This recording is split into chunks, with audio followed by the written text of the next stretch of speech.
अस्सलाम वालेकुम। आज मैं आप लोगों से शेयर करूंगी मटन शामी कबाब की रेसिपी। बनाने में बहुत ही ज़्यादा आसान है और बहुत ज़्यादा टेस्टी लगते हैं। और आप चाहो तो इसे बनाकर 15 से 20 दिन तक भी स्टोर कर सकते हो। तो बहुत ही ज़्यादा आसान रेसिपी है। तो चलिए फिर बनाना शुरू करते हैं। यहाँ पर हमने 500 ग्राम मटन लेकर इसे अच्छे से हमने धुल लिया है। आप चाहो तो इसे बीफ में भी बना सकते हो।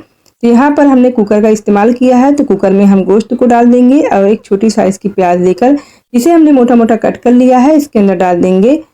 और यहाँ पर हमने 200 ग्राम चने की दाल को लेकर अच्छे से धुल लिया था। धुलने के बाद उसे हमने 1 घंटा पहले भिगा कर रखा था।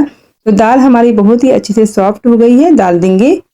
तो आप चाहे तो दाल को कम या ज़्यादा कर सकते हो, लेकिन इतनी रेसिपी के हिसाब से इतनी दाल हमारी परफेक्ट है।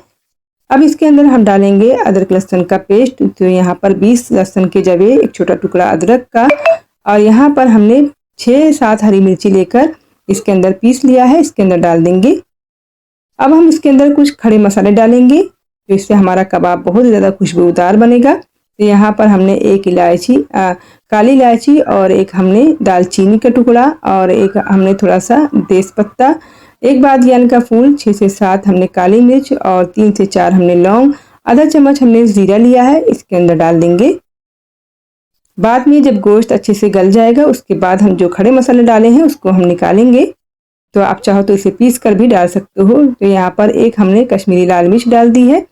आप चाहो तो इसे पिसी हुई भी डाल सकते हो। तो यहाँ पर आधा चम्मच ज़ीरा पाउडर, 1 चम्मच धनिया पाउडर, आधा चम्मच हमने तीखी मिर्ची का इस्तेमाल किया है, 1/4 चम्मच हमने हल्दी का इस्तेमाल किया है, और 1 चम्मच हमने इसमें डाल देंगे चाट मसाला। तमाम चीज़ें डालने के बाद अब 1 गिलास इसके अंदर पानी डाल देंगे और अच्छे से इसे हम मिक्स करेंगे। यहाँ पर अच्छे से हमने मिक्स कर दिया है। अब कुकर का हम ढक्कन लगा देंगे और इसे 1 सीटी हाई फ्लेम पर, और इसे हम लो करके 3 से 4 सीटी आने तक अच्छे से गला लेंगे। तो यहाँ पर दाल और गोश्त देखिए अच्छे से गल गया है। अभी मैं आपको चेक करके बताती हूँ। देखिए कितने अच्छे से हमारा गोश्त है जो अच्छे से गला हुआ है। तो अब इसके अंदर जितने खड़े गरम मसाले हमने डाले थे उसे एक एक करके हम निकाल लेंगे। तो अभी बहुत ज़्यादा ये गर्म है। जितने गरम मसाले हैं उसे निकालने के बाद इसे हम साइड में रखेंगे ताकि ये अच्छे से ठंडा हो जाए, तभी हम उसे पीसेंगे। तो हमने साइड में रख दिया है। अब 2 हमने बड़ी साइज़ की प्याज लेकर जिसे हमने छील लिया है उसे मोटा मोटा कट कर लिया है। इसके अंदर हम चॉपर के अंदर डालकर इसे पीस लेंगे। आप चाहो तो इसे छुरी से भी अच्छे से कट कर सकते हो। तो 1 से 2 मरतबा हम घुमाएंगे तो हमारी जो प्याज है अच्छे से कट जाएगी। देखिए हमारी प्याज अच्छे से देखिए चॉप हो गई है। अब इसे हम एक प्लेट में निकाल लेंगे। तो इसका पानी वगैरह हमें नहीं निकालना है, इसी तरह हमें डाल देना है कबाब के अंदर। अब इसी जार में जो हमने मिक्सचर तैयार किया था गोश्त का वो डाल देंगे। तो हमें अच्छे से ठंडा करने के बाद ही डालना है, गरम गरम हमें बिल्कुल भी नहीं पीसना है। तो आप चाहो तो थोड़ा थोड़ा करके इसके अंदर पीस सकते हो, चाहे तो एक साथ ही डालकर पीस सकते हो। तो यहाँ पर हमने एक साथ ही डालकर सारे मिक्सचर को अच्छे से हम 1 से 2 सेकंड के लिए बटन को दबाएंगे और अच्छे से देखिए पीस जाएगा। तो बहुत ही ज़्यादा आसानी हो जाती है इस चॉपर में पीसने से।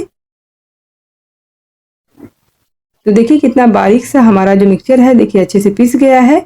अब इसे हम एक बाउल में निकालेंगे और उसे ठंडा करने के लिए हम फ्रिज में रख देंगे। तो काफ़ी ज़्यादा अभी गीला है तो इसके अंदर अभी हम कुछ नहीं मिलाएंगे। तो यहाँ पर 2 घंटे के लिए हमने फ्रिज में रख दिया था। तो ये देखिए अच्छे से ठंडा भी हो गया है। अब इसके अंदर जो हमारी कटी हुई प्याज थी वो डाल देंगे। अब बारीक कटा हुआ हम हरा धनिया, पुदीना का पत्ता और 3 से 4 हरी मिर्च आप अपने हिसाब से कट करके डाल दीजिएगा। इसमें हरे मसाले बहुत ही ज़्यादा अच्छे लगते हैं तो आप ज़रूर डालिएगा। अब इसके अंदर डालेंगे हम आधा चम्मच चाट मसाला पाउडर डालेंगे। पहले भी हमने डाला था लेकिन अभी भी हम डालेंगे। तो आधा चम्मच हमने पहले डाला था और आधा चम्मच अभी हम डालेंगे, और थोड़ा सा हम इसके अंदर नमक डाल देंगे। नमक थोड़ा कम लग रहा था इसलिए हमने नमक भी डाल दिया है, और तमाम चीज़ों को डालकर अच्छे से हम मिक्स करेंगे। तो देखिए हमारी जो तमाम चीज़ें अच्छे से मिक्स हो गई हैं। अब छोटा सा हम पोर्शन लेंगे, जितना भी आपको छोटा या बड़ा कबाब बनाना है उसी हिसाब से आप ले लीजिएगा, और अच्छे से हाथ में हम ऑयल लगाएंगे और उसे एक टिक्की का शेप दे देंगे। तो देखिए हमारे जो कबाब हैं तैयार हो गए हैं। तो सारे कबाब को आपको इसी तरह बना लेना है। तो आप चाहो तो इसी जैसे हमने अभी बनाकर प्लेट में रखा है तो आप डायरेक्टली इसके ऊपर क्लिंग रैप करके आप इसे फ्रीज कर सकते हो। कबाब को फ्राई करने के लिए हमें लेना होगा एक अंडा। तो एक अंडा इसमें काफ़ी रहेगा, तो अब इसे हम तोड़ लेंगे। अब उसके अंदर डालेंगे हम थोड़ा सा नमक डाल देंगे, 1 पिंच डालना है आपको, और 1/4 चम्मच हमें डालना है कुटी हुई लाल मिर्च। तो आप इसकी जगह पिसी हुई मिर्ची का भी इस्तेमाल कर सकते हो। और अच्छे से अंडे को हम फेंट लेंगे। तो देखिए हमारा अंडा भी रेडी हो गया है। अब चलते हैं हम फ्राई करने की तरफ। तो यहाँ पर हमने एक पैन चढ़ा लिया था, उसके अंदर हम तेल डालकर अच्छे से हमने गर्म कर लिया है।